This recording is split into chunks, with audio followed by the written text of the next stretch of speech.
everyone. Welcome to our webinar. We will be getting started in just a minute at the top of the hour.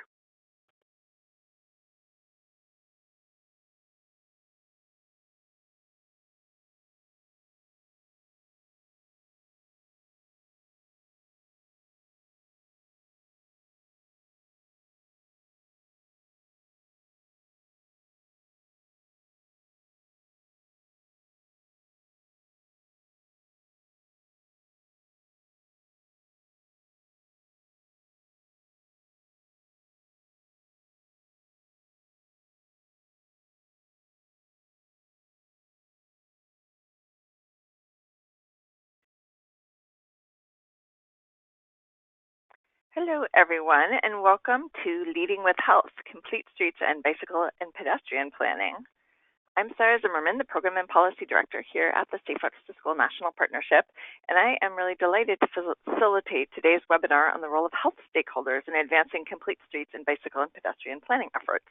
We have a number of terrific speakers who are going to help set out why active communities matter for health and how health professionals and stakeholders can get involved. So stick with us and you will get to learn a lot about these important matters. First of all, I want to just give you a little background on the Safe Routes to School National Partnership. We are a nonprofit organization that works to advance safe walking and bicycling to and from schools. We also work to improve the health and the well-being of kids of all races, income levels, and abilities, and we focus on fostering the creation of healthy communities for everybody. We do this in a number of different ways. First of all, we focus on really improving the quality of life for kids, families, and communities. We also work on policy change. So we work on policy change at all different levels of government, federal, state, regional, and also local. A lot of our efforts are around trying to catalyze support for safe, healthy, and active communities. And then finally, one of our core goals and focuses is sharing our expertise that we develop as we learn from the field. I also want to just go through a little bit of webinar housekeeping before we jump into our speakers to make sure that you really understand how to use the whole system that we have here. So to the left on your screen, you'll see the GoToWebinar viewer, which is where you'll see the presentation. On the right, there's the GoToWebinar control panel. And over there, you can raise your hand, you can ask questions, and you can select the audio mode that you'll use. Please note that the control panel may collapse automatically when it's not in use. To keep it open, you can click the View menu and uncheck Auto Hide Control Panel, or just let it hide and you can click on it and open it back up if you need it. You have two options for listening to us today. Hopefully you've already successfully figured this out and so you can hear me. Your options are telephone and also mic and speakers. If you have any sound problems with one of the selections, just try the other one, and that will usually resolve any problems. We'll also do our best to field any issues that you might have, so just send us a chat message, and we'll try and work those out. Now, everybody is muted except for our speakers, but even though you're muted, we still want to hear your input. So please use the questions box to ask questions that you will want to direct towards the speakers during the Q&A portion of the webinar, which will take place after all the speakers have presented. We'll try to get to all the questions, and we will certainly get to answer a bunch of them during that time at the end. Now, we often get repeated questions about whether or not the webinar is being recorded. It is indeed being recorded, and it's available for free and easily accessible on our website. So if you go to saferoutespartnership.org, click on the Resource tab heading, and then click on Webinars in the list on the left-hand side of the page, you will see all of our past webinars that are stored here. They are great resources, so I really urge you to visit this page. And you can easily send the link to any of the webinars to other people if you want to share that or save it yourself. And with all of that, now for our speakers. We have a really excellent group of speakers with us today. I'm going to share each of their bios immediately before their presentation, but today we'll be hearing from Michelle Lieberman, who's our Senior Technical Assistance Manager here at the Safe Routes to School National Partnership. We'll then hear from Melissa Henderson, who is the Community Health Improvement Manager at Healthy by Design, and then Alexis Lance, who's the Policy Analyst with the PLACE program at the Los Angeles County Department of Public Health. So let me introduce Michelle, and then we will get started with her presentation. So Michelle is, as I mentioned, our Senior Technical Assistance Manager. She provides technical assistance through our consulting program to local communities around the country that are seeking to improve their built environment and safe routes to school initiatives. She also develops publications and other resources, assists with local and state campaigns, and she runs webinars and trainings. She has a background in urban planning and in public health, and she's committed to developing healthy communities through planning and policy development that supports the health and well-being of all community members. Take it away, Michelle. Thanks, Sarah. Today I'm going to give you a brief overview of complete streets policies and bicycle and pedestrian plans, how they're key tools for creating healthy, active communities, and ways in which health-focused organizations, including public health departments and healthcare organizations, can play a role in creating strong and effective policies and plans. I'm going to keep it pretty broad because our other two speakers are going to delve into the strategies that they used in their communities and give you a lot of details on that. I'm going to start with a couple of definitions. I'm sure everybody has heard of complete streets policies and bicycle pedestrian plans, but want to get everybody on the same page. So what is a complete streets policy? This is a policy that ensures that all new construction and renovation of streets creates streets that are safe, comfortable, and convenient for everyone using them.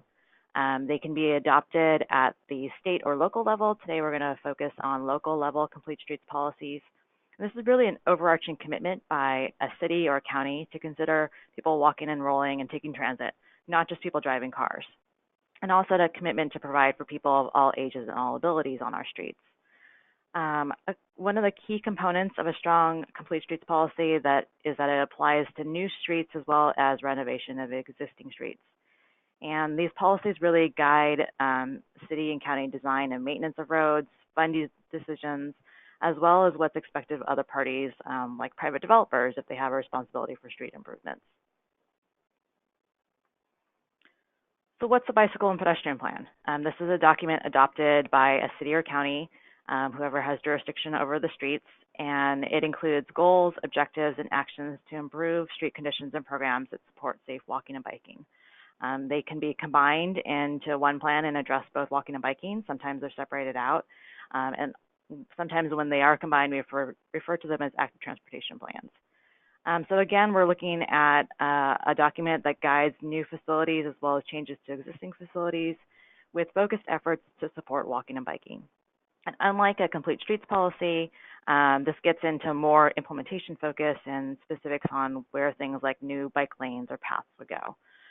So a little bit of complementary to a complete streets policy. So why do these policies and bicycle and pedestrian plans matter? They are really key tools for making local changes to street design and making our environment safer and better for walking and biking. They solidify a local jurisdiction's commitment to streets that are not just for cars, but also for people walking and rolling. And then they really are the initial steps to accessing the benefits of a walkable and bikeable community. So I'm going to go into the benefits, and I know I'm probably preaching to the choir, so I'm going to be pretty brief in running through these, but wanted to set out some of these benefits for you to hear. So complete streets policies and bicycle and pedestrian plans really set the stage for street design that supports walking and rolling. And studies have shown that these changes to the streets in turn provide a number of benefits for communities. The report that we'll push the link out to has a number of these studies cited in it if you're looking for the specific data pieces. So first, increased safety. These improvements are often calming traffic, they're slowing speeds, providing dedicated spaces for people to walk and bike away from cars as well. These changes to the streets make it easier and more likely for people to walk or bike to destinations and incorporate physical activity into their day and meet physical activity recommendations. These changes allow us to have less cars on the road, spending less money on fuel and road maintenance and construction, and improving our air quality. The health and safety benefits translate into reduced healthcare costs. And studies have shown that there's also increased commercial revenues and vibrancy in retail and commercial areas, benefiting the local economy when we make our streets and neighborhoods more walkable and bikeable. So there are many health benefits stemming from street design that supports walking and biking, which is why complete street policies and bicycle and pedestrian plans are really areas that people working in public health and healthcare are really interested in. And these are also areas where they can be really strengthened by including health perspectives. So we make sure we understand what the health needs are and how we can best address those challenges. I'm not going to go into details about how to get a policy passed or what specific items should be in a bicycle and pedestrian plan. That's all in the report. But I wanted to set out some essential components that we believe are essential for a strong policy or plan. First of all, ensuring that the policies and plans advance equity. Low-income communities and communities of color are often likely to especially benefit from changes to street conditions stemming from a policy or a plan.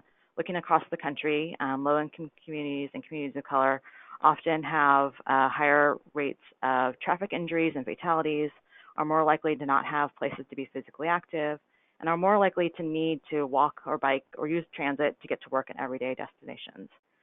Equity shouldn't be an afterthought, but it should be a deliberate focus from the beginning. And this could include things like looking at the needs of these communities in project prioritization, being deliberate and providing equity-focused performance measures, or engaging community members in the policy and plan development. So that brings us to our next component, the meaningful and community engagement.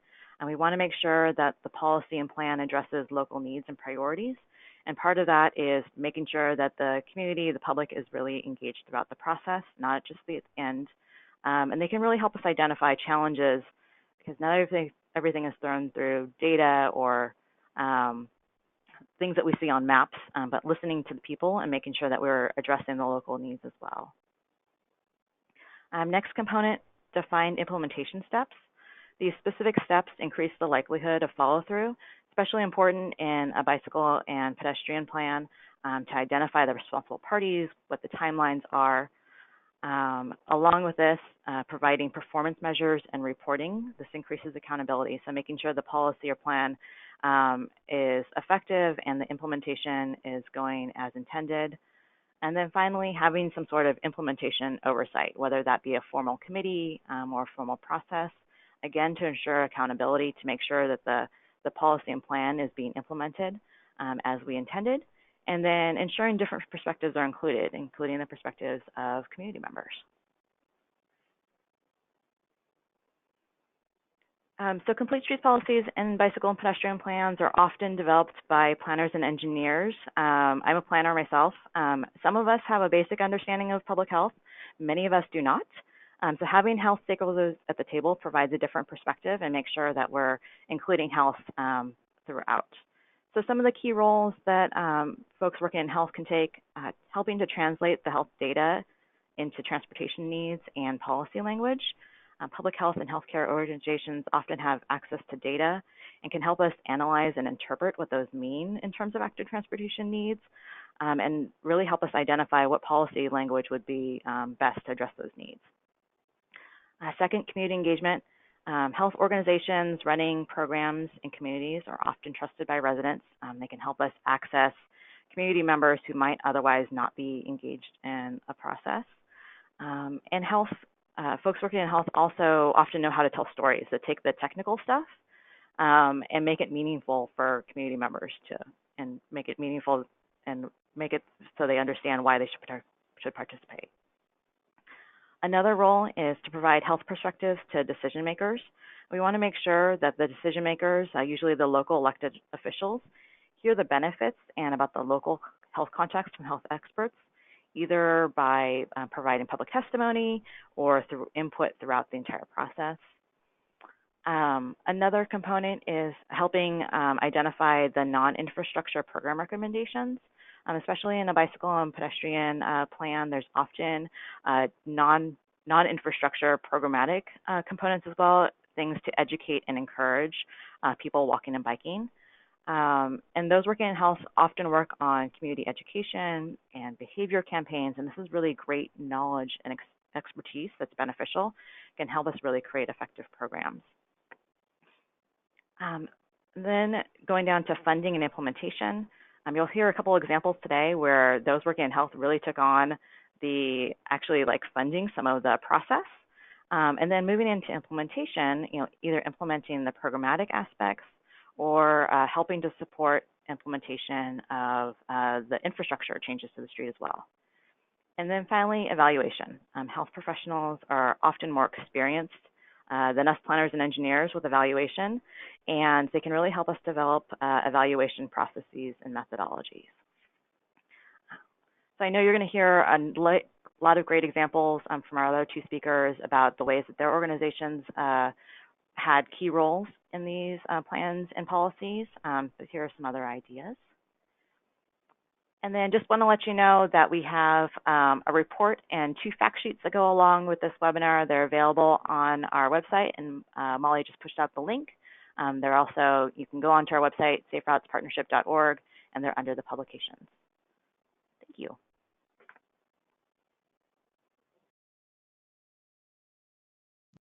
Thank you so much, Michelle. That was really, really helpful. Now we are going to hear from Melissa Henderson. So while she is pulling up her presentation, let me just tell you a little bit about her.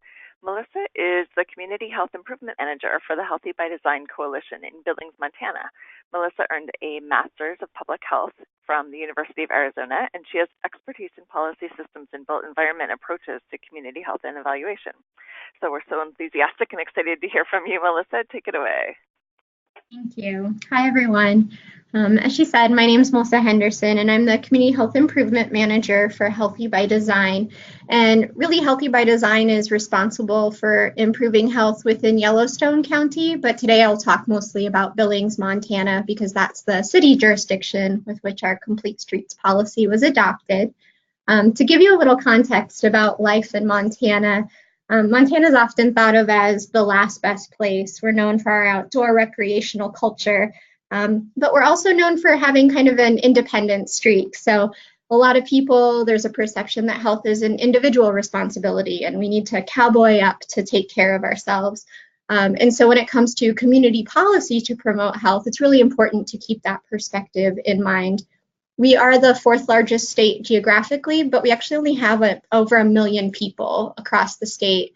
And Billings, which is a population of about 110,000 people, is 1/10 of the entire population. So kind of a big city in a rural state. Billings also attracts a lot of visitors. We're a regional hub for about a 500-mile radius for healthcare, education, industry, entertainment. And so we have a lot of those big city responsibilities. So there's us in the state of Montana, and this is the beautiful Yellowstone River that someone's kayaking on, and that's just right outside of town. So what is Healthy by Design? Healthy by Design is a community coalition, and we like to say we're committed to making the healthy choice the easy choice within Yellowstone County. It kind of came about, so in 2006, the 2 leading healthcare hospitals, which are competitors, Billings Clinic and St. Vincent Healthcare, and then Riverstone Health, which houses the Yellowstone City County Health Department here, they decided to work together on a community health needs assessment in 2006. From that, they recognized that healthy weight, healthy eating, active living were a real priority for our community, but they didn't necessarily know where to go next. Ultimately, what the 3 healthcare entities decided was, instead of just collaborating on that needs assessment, let's focus on collaborating on the response, that community health improvement work that we all know about today. And so around 2007, 2008, they started to do strategic planning. And then it was about 2010 that Complete Streets really rose to the top as that one of those first key initiatives to test out this coalition. So the coalition was initiated by Health. Complete Streets as a policy was initiated by Health, but it served as a way to kind of build out the coalition and identify those other partners that Health wanted to work with, just as Michelle was saying, with planners and engineers and things like that. So why did we pick Complete Streets? So in public health, hopefully some of you are familiar with this model, we are increasingly using what we call the health impact pyramid. You can find this online, but it's been really, really helpful for us. So when we think about community health, it's important to think about it as a team sport, as I like to say. At the very tip top, you have counseling and education. So if someone is dealing with, say, obesity, that primary care provider is going to play a really, really important role educating people on what are the risks of not maintaining a healthy weight? What are the important things to consider with healthy eating and active living? But ultimately, that's a one-on-one effort, and it's going to take a lot of hands-on support to really see results. It's important to think about how can we work through to make sure that that healthy choice is the easy choice, so that when that individual knows, okay, I'm really going to commit to eating my 5 servings of fruits and vegetables a day, or getting my 150 minutes of activity in, where can I go within my community to make that happen? Do I have a grocery store? Do I have parks? Do I have bike lanes?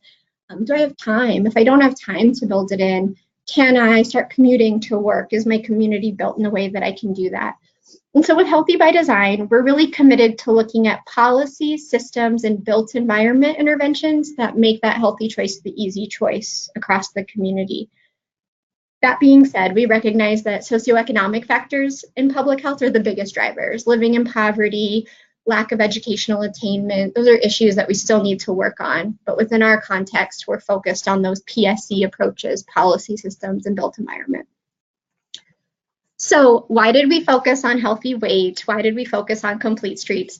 I'm sure all of you have similar graphs within your community. I just wanted to throw these out there. So across the nation, we know that obesity is a real challenge, obesity and overweight. That first needs assessment in 2005, 2006 taught us that, yeah, about 2 in 3 Yellowstone County residents are overweight. But then in 2010, we saw a drastic jump to about 73%. And so that really told us, okay, we need to act. We need to come up with something. One of the drivers of that is lack of physical activity. And so our group, our Healthy by Design Coalition, decided that this is where we wanted to hone in using a complete streets policy as our approach. Another reason to choose a complete streets policy is it's not only policy systems, built environment based, it's evidence based, so it's shown to work, it's rooted in our data, but it also focuses on equity. And as Michelle shared, health departments and health staff are really, really committed to equity and making sure that everybody within a community has access to healthy lifestyles and living. For us, complete streets are about being active, but they're also about allowing seniors who might be more homebound opportunities to still experience their neighborhood, get their daily needs met, get out and about. They also provide a really great tool for connecting your multimodal networks. You can bike to a bus to work, things like that. And so when we decided to start forming our committee, we actually engaged Met Transit, our local transportation authority, in this work as well. So what did our process look like? I'm going to walk through 2 sort of rounds of our process, and we'll get to that in our lessons learned and why we needed 2 rounds. But initially, our round really started with that shared vision from the healthcare entities saying, okay, we want to try and figure out this coalition work. Let's pick a policy. And what we decided to do to kick it all off is we hosted a Trailhead to Health Summit in the spring of 2010. This was coming right off of that second needs assessment with that spike in data.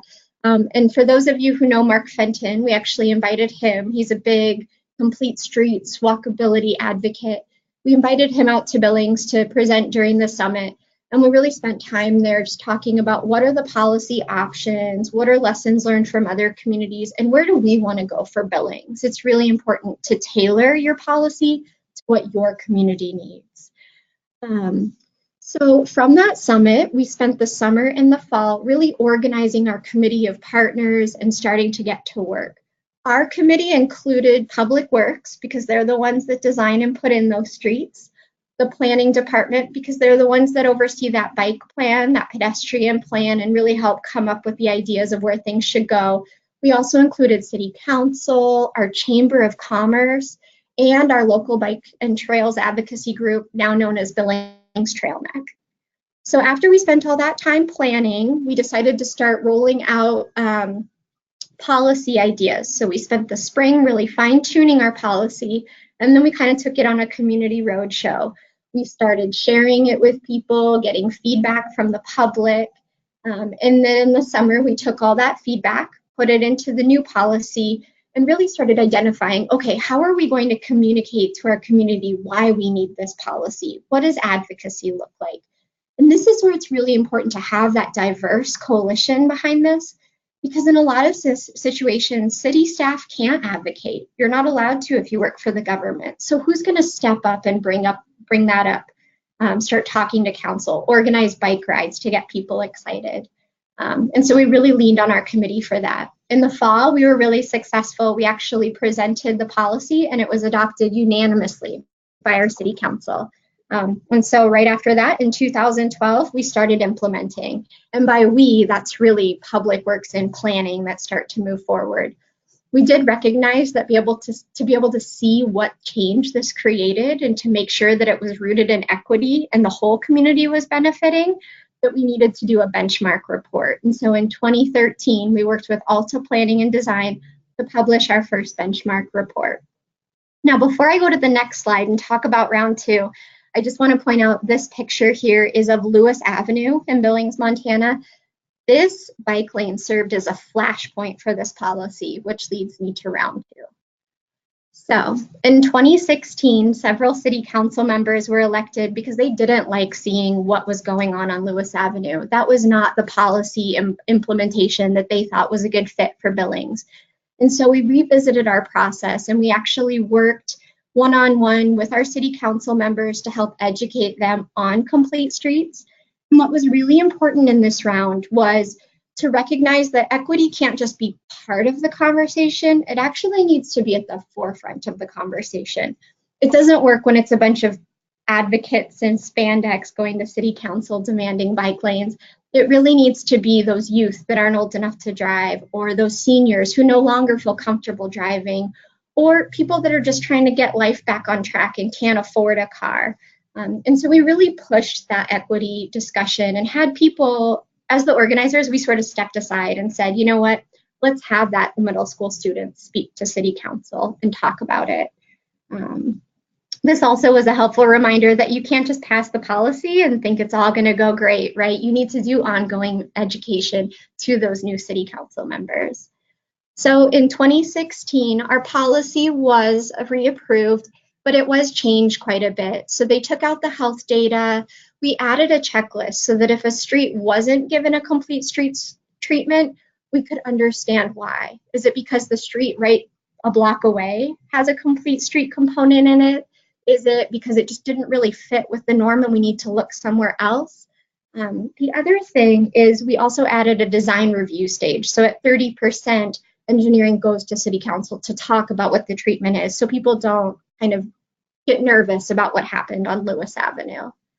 In the few remaining minutes that I have, I just wanted to share sort of what I see as keys to our success and how I would encourage you all to look to partner with your health partners. One is to be strategic. Don't rest on your laurels. You know, really think about what is the long-term gain.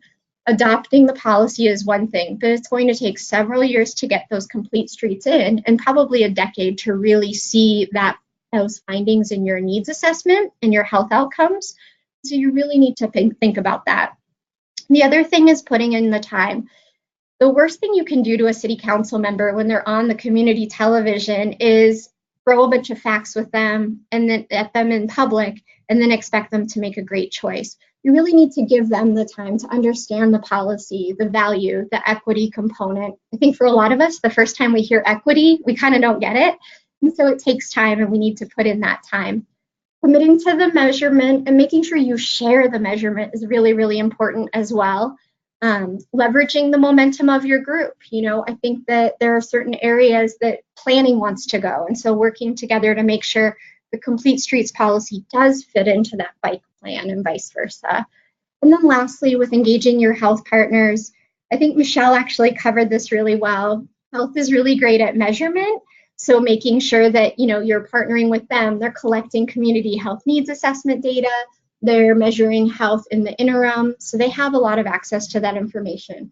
They are pretty good at messaging and marketing, have a lot of networks of advocates, whether that's employees, other institutions, customers, and a lot of them have community health improvement plans that they're doing. Health departments are seeking accreditation. Not-for-profit hospitals have to do community health improvement as part of that IRS agreement. And so leveraging those partnerships for what they're already doing is really, really beneficial. And then your health partners are really great at talking about health equity and wearing that on their sleeve. And so allowing them to make that argument when you maybe don't always understand it. One thing that's not on my slide that I would add is a lot of times healthcare is an anchor institution within your community, and they're very, very committed to livability. They're also committed to recruitment and retention. And so your healthcare entities want to get involved in this work. They see value in this work, but they're not always sure how to engage. And so I think even starting there and just asking, how do you want to be engaged? How can we work together would be great. So with that, I'm going to pass the torch. But if you'd like to know more about Healthy by Design, there's our website and my contact information as well. Thank you. Melissa, thank you so much for that terrific presentation. I think that I can speak for everybody when I say that it was really great to hear some of those challenges that you experienced in Billings and how you guys overcame them, and some of those lessons that you learned, which are really applicable all over the country. I am now going to introduce Alexis Lance. Alexis is an urban planner at the Los Angeles County Public Health Department, as I mentioned before. She's with the PLACE program there, and in her role at PLACE, she's assisted cities and the county with active transportation planning, policy development, and funding. She currently oversees step-by-step LA County pedestrian plans for unincorporated communities, and she's helping to lead the County of Los Angeles Vision Zero initiative. Previously, she was the Planning and Policy Director at the Los Angeles County Bicycle Coalition. She holds a master's in urban planning from UCLA, and while she was at UCLA, she initiated a student-led course on bicycle and pedestrian planning that continues today, as well as co-authoring the report Cycling in Los Angeles as a Los Angeles Sustainability Collaborative Fellow. So we're so happy to have you here with us today, Alexis, and please go ahead. Thanks so much. So I'm super excited to be able to speak with you all today about the work we've been doing here in Los Angeles County and the work that the Los Angeles County Department of Public Health has really been championing over the last 10 years to promote complete streets and active transportation as ways to address chronic disease, physical inactivity, and reduce injuries. And I want to add to that, a big part of this also is addressing the climate issues that we're facing and the need to reduce greenhouse gas emissions. So I'll provide an overview of the PLACE program and our work and spend the bulk of my time talking about a pedestrian planning effort that we've been leading for the County of LA, which is the Step-by-Step project. And I think Melissa did a great job of explaining why health needs to be involved, and health is involved in this. So I'm going to skip over all that stuff and just sort of get right into the meat of what we've been doing here in LA County for the reasons that Melissa outlined. So just a little bit about the PLACE program. As I said, all of you, I think, probably understand the quality of the built environment plays a key role in determining health outcomes. And this includes physical activity from traffic collisions, personal safety from crime, and access to opportunity and wellness. So the PLACE program, which stands for Policies for Livable, Active Communities and Environments, is housed within the Department of Public Health's Division of Chronic Disease and Injury Prevention. Since the outset of our program, we have focused on policy change that supports the development of healthy, safe, and active environments for all LA County residents. And we primarily have focused on increasing physical activity and whatnot through developing walking and pedestrian and bicycle plans and complete streets policies. So since 2008, we've supported the development of active transportation plans, complete streets policies. We've also helped with park plans, tree planting projects, and supported the writing of grants for infrastructure improvements. We've done this by providing grants to cities and community organizations. Oftentimes we fund both a city with a nonprofit partner because of the things that Melissa outlined in there about that need for that outside support to help advocate. As well as operating a technical assistance program to assist under-resourced cities. So we found a lot of cities that were applying for our grant programs weren't really the cities that needed the most help. And so we created a technical assistance program to directly go out and work with lower income, under-resourced cities that have a higher population of lower income people and people of color. And then leading collaborative efforts with the county itself and its departments on healthy design. And collaborating with agencies and community stakeholders on a number of issues around the built environment. So just to give you a little bit of more history. So I think it's important, just before I dive into talking more about our work, that Los Angeles County has 89 jurisdictions. There's 88 cities plus the county itself, which services 120 unincorporated areas. We have 10 million people, which is 25% of the state's population, and living within 4,000 square miles. Over the last 10 years, we've funded or provided technical assistance to develop all of the things I've outlined before for over 20 jurisdictions, and we have supported the development of complete streets policies, community engagement around active transportation projects, as well as open street events. Currently, some of our focus areas include, as was mentioned earlier, leading the county's Vision Zero initiative with our Department of Public Works for the unincorporated areas, increasing access to parks and trees, and developing the pedestrian plan. We're also involved in supporting the City of Los Angeles' Vision Zero initiative. So that's the biggest city of our 88 cities in the county. So as I mentioned earlier, one of the ways that we've been working on built environment policy has been by leading collaborative efforts with county departments around healthy design. And we actually convene county partners through an internal collaborative known as the Healthy Design Workgroup. That workgroup is sort of a health and all policies type collaborative that brings together the departments of Public Works, Parks and Recreation, Regional Planning, the Sheriff's Department, Fire, the Arts Commission, the Community Development Commission, our Beaches and Harbor Department. So we're bringing together many various county departments, most of which serve the unincorporated areas, but some like us serve other jurisdictions within the counties. But most of our work, because of the fact that many focus just on the unincorporated areas, is looking at how do we improve the built environment of the unincorporated communities. And as I mentioned, we have 120 of them, and about 1 million people live in those unincorporated areas. So the work group, known as the HTW, was mandated by a County Board of Supervisors motion in 2012 after they adopted an ordinance known as the Healthy Design Ordinance, which was actually funded by DPH and developed by Regional Planning to update the county's zoning code to allow for farmers markets and community gardens in all zones in unincorporated areas, and also created specific requirements for bike parking and sidewalk design. So since 2013, DPH has led the Healthy Design Workgroup, and through it we've strengthened collaboration between county departments, and we've established an ongoing grants committee that convenes regularly to identify, vet, collaborate on grants to improve health and livability of the unincorporated areas. In addition, we've worked together on developing various new county guidelines, plans, and new processes to improve community engagement. So I'm sharing all this background to help explain how DPH came to lead a pedestrian planning effort for the unincorporated areas of Los Angeles County. So this is a lot of background. So step-by-step Los Angeles County is something that came out of a grant opportunity that the state offered. In 2013, the state of California offered a new funding program called the Active Transportation Program, which is primarily focused on funding active transportation infrastructure projects, but they did allocate a portion of the funding for planning for disadvantaged communities, really wanting to prioritize equity through this initiative. And so around the same time, the county was working to finalize a new general plan. And in the general plan, there was a strategy of developing community pedestrian plans. Our Department of Parks and Recreation was also working on developing community park and recreation plans for 6 unincorporated areas, disadvantaged unincorporated areas. And regional planning was also working on an area plan for some of our unincorporated desert communities. Through both of these efforts, staff in these departments were hearing from stakeholders about the need to address roadway safety, the need to improve walkability, and the need to provide new opportunities for walking and physical activity. In some of the areas where the Parks Department was working, there really wasn't an opportunity for new parks in a traditional sense. So they were hearing from community members about the need to really improve the streets so that people could get better physical activity and recreation just by walking in their community. So through our HDW Grants Committee, we discussed seeking funding to develop the community, we discussed seeking funding to develop community pedestrian plans for several unincorporated areas.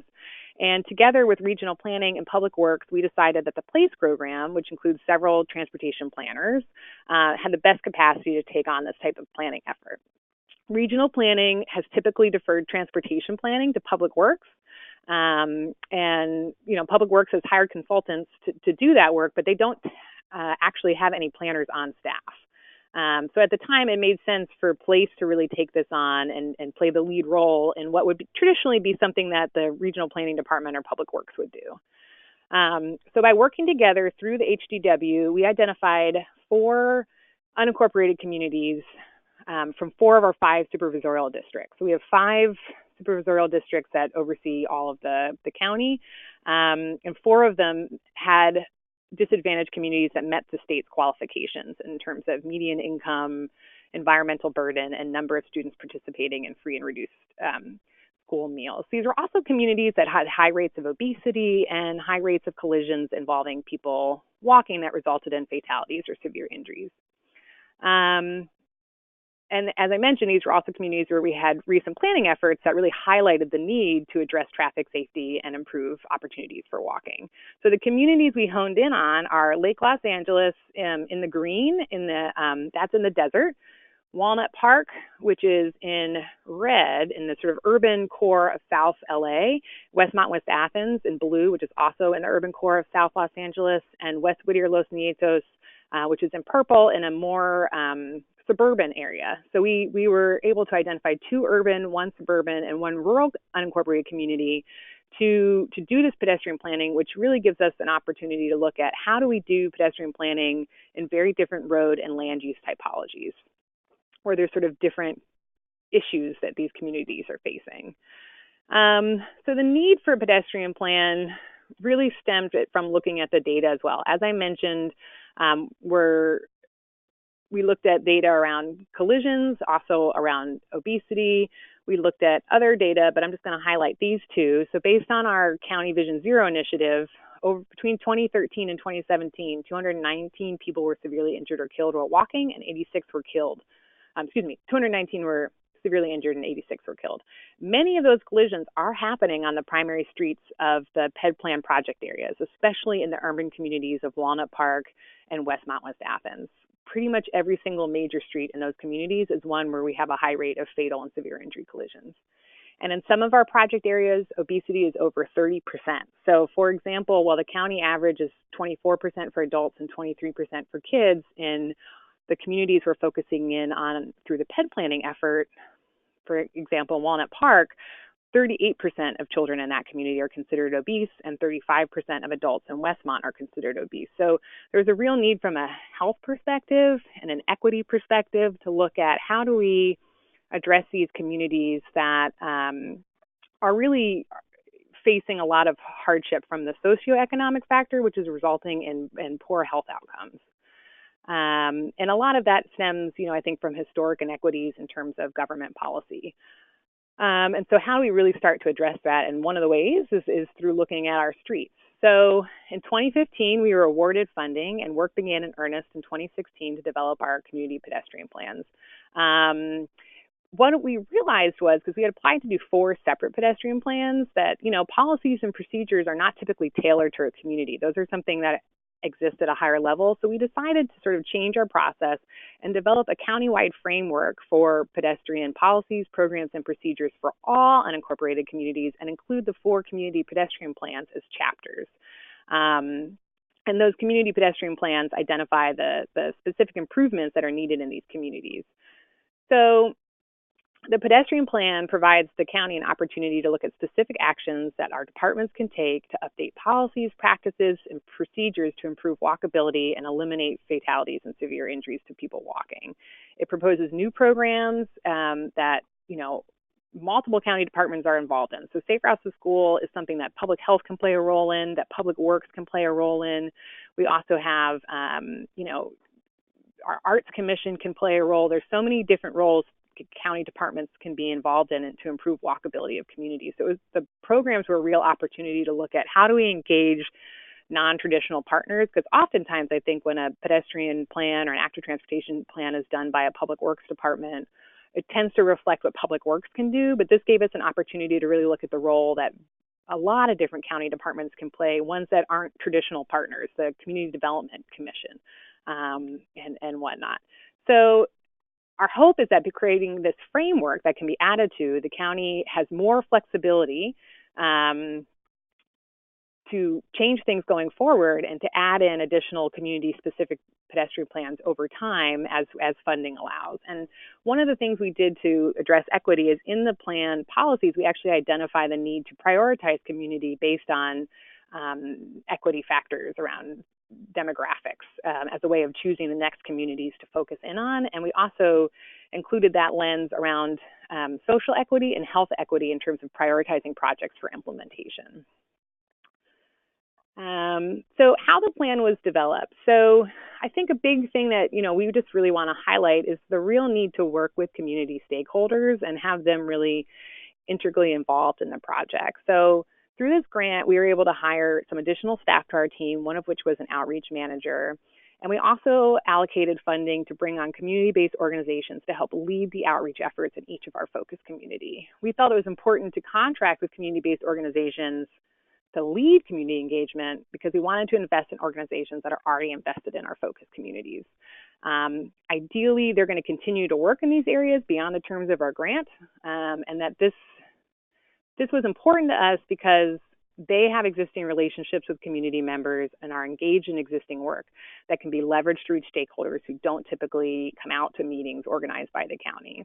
So because we realized that for a number of reasons, the communities we're working in are not the types of communities that necessarily come out to county meetings. We have a lot of low-income community members who are struggling with multiple jobs or who do not speak English, as well as our sort of rural community where there's more of the individualism streak that you might see in Montana. So we really wanted to approach outreach and engagement in ways that were going to best reach people where they are. So instead of asking them to come to us, by working with our CBOs, we were able to go to them through one-on-one stakeholder meetings, attending existing meetings organized by other community organizations, so like PTAs, Friends of the Park, library groups, senior centers, going to where those people are and really engaging them on what are the challenges and barriers to walking in their community. We also had our CBOs out at events at schools and within the community that are just sort of happening in general. And then they helped organize community advisory committees that involved different stakeholders, youth representatives, senior representative, homeowners, nonprofit representative businesses, and engage them throughout this process to help shape our outreach process to make sure that we're getting and reaching people. Through the community advisory committees, we also did community walk audits and photo voice projects. And the goal of the outreach was really to facilitate a dialogue with community members about, as I mentioned, the physical and social barriers to walking, as well as the preferred routes, the key community destinations, and to build a broader understanding and support for street safety improvement. So we really wanted to educate people around like the toolbox that Public Works might use to address street safety and the types of improvements we're going to be proposing in the plan, but just the types of improvements in general that really help support walking and biking in the community, even if they weren't going to be necessarily recommended in our plan. So throughout the project, we really tried to break down and explain the different types of improvements and engage people in identifying where those improvements could be. And walk audits and things like that gave us a real opportunity to work with community members on that. So the second phase of outreach, which started in 2017, happened with the release of our draft plan, and we've really continued it throughout much of this year. It's taken us a lot longer than expected to get our plan adopted. So it's been a real learning effort in working with Public Works as to what their comfort levels are with things, and also just juggling the process of getting it through the board to the Board of Supervisors to even consider it for adoption. So we're in that process now. So throughout the entire year of 2018, we've really been trying to get out to the community. Our CBO outreach folks have been going out and continuing to be involved with community members so that they don't forget about this plan and that they know that we're still working on it and we're still trying to move things forward, and that their role is really important in helping to show that there's support for getting the plan adopted. So during this phase, we've done community workshops, we've done community walks to discuss recommended improvements, to identify if there's anything missing. We've also, in two of the communities, we were able to do demonstration projects. We did one really micro one in front of a health clinic and that's co-located next to a high school or on a high school ground. We also did a larger demonstration project over almost a mile of street in Walnut Park, where we demonstrated, as you can see here in the picture, crosswalk improvements as well as a multi-use, it's basically a cycle track, but we called it a multi-use trail. And so those were real opportunities to get immediate feedback from people and bring broader awareness to the planning efforts that the county is working on. And so this was all supplemented by technical analysis, all the things you would normally have a planning firm do. We had a technical advisory committee that involved all of the county departments from the Healthy Design Workgroup as well as outside agencies. So I'm going to kind of skip forward a little bit so we have more time for questions. But, I think a key issue here, as I mentioned for us, goal number 4 was really to include actions to improve accessibility for people with different abilities, but also to address equity in terms of socioeconomic factors. And ensure outreach and project information, is available, and that as a county, we're doing a better job at engaging and working with communities going forward to be accessible. And safe communities is another one from an equity perspective that I just want to highlight. So some of our communities, while traffic safety is a really big issue, personal safety is a larger issue. So Westmont, West Athens is one of the communities that we focused in on, and that is a community that has the highest rate of homicide in LA County, or the highest rate of gun violence. And so the reason people are not walking has a lot to do with the safety of the personal safety issues. And so we look at how do we address walkability through the crime issues. And so, one of the programs we have is Safe Passages that we're recommending, and it's a program we're actually already working on in this community with community stakeholders.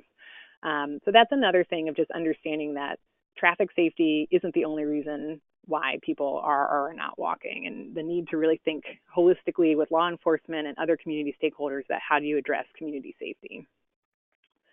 So, these new policies and actions in the plan are going to require a lot of coordination going forward, but I think what we've done is really try to look at our existing work programs and figure out how to fit things in so that we're leveraging all the great work the county is already doing and filling in the gaps where needed. So as I mentioned, there's a lot of programs.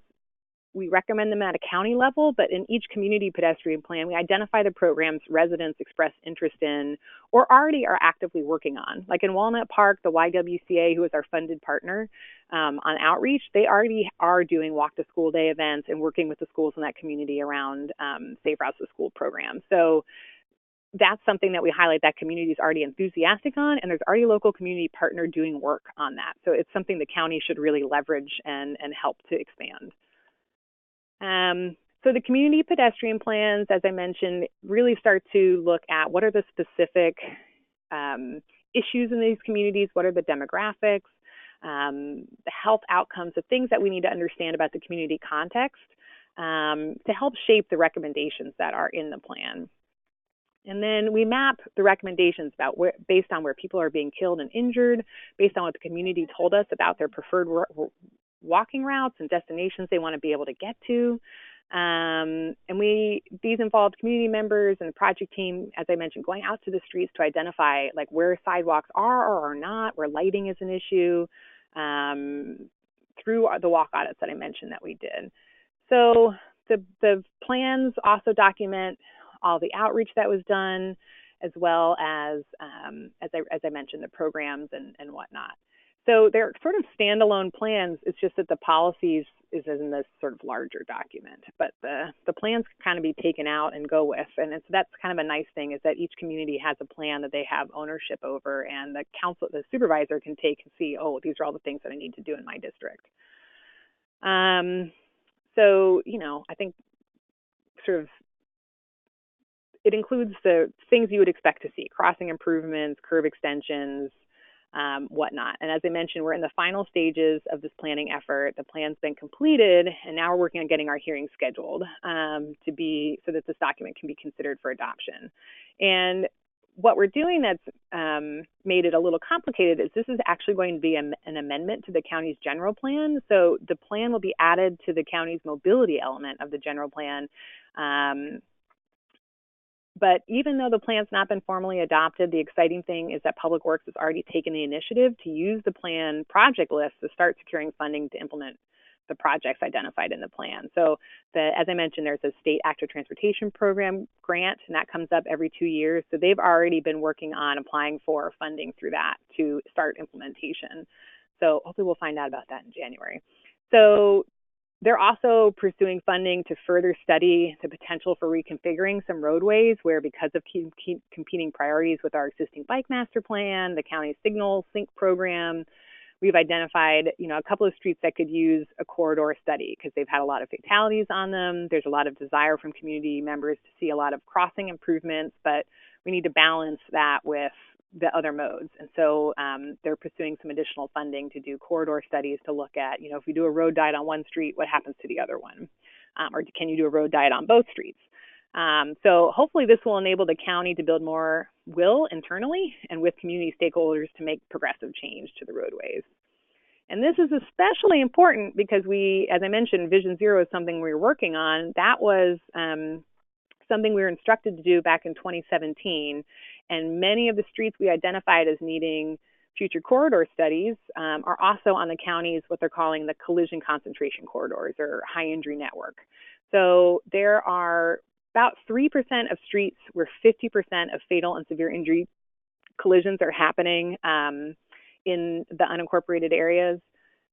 And so the pedestrian plan has taken on greater importance because it identifies some of the types of improvements that are needed to help the county achieve our ambitious goal of eliminating severe injury and fatal traffic collisions. As I mentioned, Walnut Park and Westmont West Athens are two of our PED plan communities, and pretty much every single major street in those communities is on the county's collision concentration corridor map. I've circled it in yellow where Walnut Park and Westmont West Athens are. So you can kind of see those streets in the community are all red. And so, having the pedestrian plans completed is helping Public Works start to address this issue. And Alexis, I'm so sorry to interrupt you. Oh, I'm sorry. I'm starting to really run out of time. Okay. Yeah. So that's basically it. That's basically it. I think the other thing I would say is that creating culture change is a big part of our effort, and I think it's an important role public health can play. It's been something that we've been successful at on tobacco issues, and it's something we need to do around creating walkable bike communities, is really creating culture change. So I'll end it at that. All right, fabulous. Well, thank you so much. That was just full of information and really fascinating. Let's just quickly try to get to a couple of questions before we have to wrap up here. So I'm going to start out by pairing two questions that came in. One of them is, how are you all able to secure funding for the major projects, especially with small governments? Hold on. Blocking the question, especially with a local government who wants to support the plans and improvements but can't afford to earmark funds for the projects. So, core question. Then there was a related question that came in from Melissa. Where did the funding come from to support the coalition and reports, and why were the health measurements taken out? So if any or all of you want to jump in there. Do you want to start, Melissa? Sure, and maybe I'll answer the coalition-specific one since that's simpler. So the funding from the coalition is kind of complicated. So Healthy by Design has two staff that actually manage the coalition. We jokingly or affectionately call it herding the cats. And so our two salaries come from the two hospitals and the health department because they recognize the value of this shared work. And then what we do is a lot of our coalition work is really just people working it into their day-to-day. So really working with planning and engineering and parks and rec to see how can we fit this into your deliverables so that your time spent on the coalition is part of your day-to-day. And then of course we apply for grants just like anyone else. And so we've been really successful with that, with Billings being a bigger city. We don't have a sales tax in Montana, and the city of Billings is too large to have a local option tax. And so a lot of our projects are done through Public Works, just through their normal budget, honestly. But we're always working with Billings TrailNet, our local trail advocacy group. They do a lot of fundraising for trails, which has been huge. Yeah, for LA County, as I mentioned, we have 88 cities. Many of them are teeny tiny, like 1 square mile. And so the bulk of funding in LA County for transportation really comes from taxes that we've placed on ourselves as a county for transportation. And then a lot of our jurisdictions are using those as leverage. So it's not maybe for the smaller jurisdictions enough money to really implement a project, but it's leverage for going after grants from the state. So as I mentioned, California has this active transportation program grant. That's been the big funder for projects in our region. And without that funding, I think we would see a different outcome in terms of our progress of making our communities walkable and bikeable. And maybe as the facilitator, I'll mention that, in fact, we're coming out with another report on active transportation financing in early January. So hopefully that'll address some of these challenges around funding a little bit as well. I am sorry to say, I think we're going to have to wrap it up there. Sorry we did not get to your other questions, but fabulous content from all of the speakers here. A few quick announcements from us. I want to remind you that you can find the report and fact sheets at saferoutepartnership.org. I also want to let everyone know that as part of Giving Tuesday, which is today, we're running a campaign to expand our tactical urbanism work in 2019 to support more communities in conducting effective and creative pop-up projects. So please go ahead and visit the link that we'll share in the chat box to learn more about that. I also want to let you know that we are going to be sending out a survey immediately after this webinar concludes. Please take it. It's super, super quick, and we really enjoy and need your feedback on the webinar to make sure that we are providing content that's useful for you all.